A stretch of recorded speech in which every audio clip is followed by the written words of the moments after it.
So sometimes when we start meditating, we get feelings that we kind of aren't feeling because we're not mindful of them. And then when we turn to meditation, and through this reflective practice, we become aware of these feelings, and some of them can be good and pleasant, and we can feel peaceful and happy, and some of them can be quite the opposite. We can feel pain in our body, we can feel frustration, these kinds of things. So this is what we face when we come to meditation, that whole range of feelings. So I just wanted you to be aware of that, and the Buddhists who've been looking at this kind of stuff and doing empirical research on it for 2,500 years have come up with some very good information about this. And one of them is this idea of the 5 hindrances.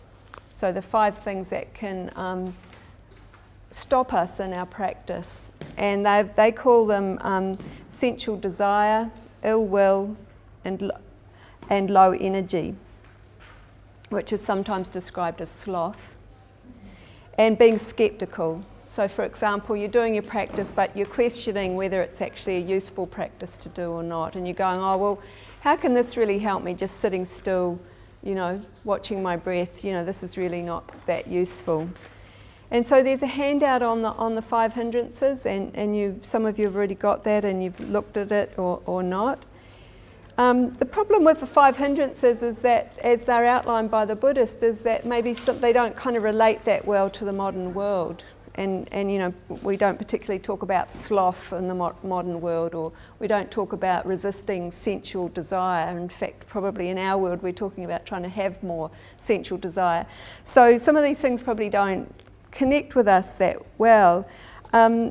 So say, for example, with the hindrance of sensual desire, you might like to think of that more as meditating, but being aware that we're really hungry, and instead of our focus being on our meditation, our mind keeps moving to being hungry. So this is what's distracting us from our meditation practice. And so you might also like to think of the hindrances off the cushion, so off the formal meditation, and the hindrances in your daily life. And think about them more, not so much as something that you're having to resist, but something that will help give you a better, more peaceful, more calm life. So if you work with these hindrances and try and overcome them, then this will give you make quite significant changes in your life. And the other thing is to try and, with the meditation practice, and something I've emphasised throughout, is simply to do it as best as you can, without kind of pushing or striving or trying to get something. And trying to do it in a relaxed, open kind of manner, rather than sitting there going, I'm having to do this, or I'm having to get something and being frustrated because you might be feeling like you might not be getting something. So a part of the practice that's important is doing it with an open, relaxed. And we're going to start with the yoga breathing. So we just need to take our yoga, our meditation position, which is sitting up straight with our feet flat on the floor, uncrossing our feet if they're crossed. And starting to introvert our awareness by looking down. And we'll start by placing one hand on our chest and one hand on our belly, and we're just checking in with where our breathing is right now. So is the breathing happening under your top hand on your upper chest, or is it happening on your belly? And there's no right or wrong to this. We're not being judgmental about this, we're just checking in, where's our breathing happening?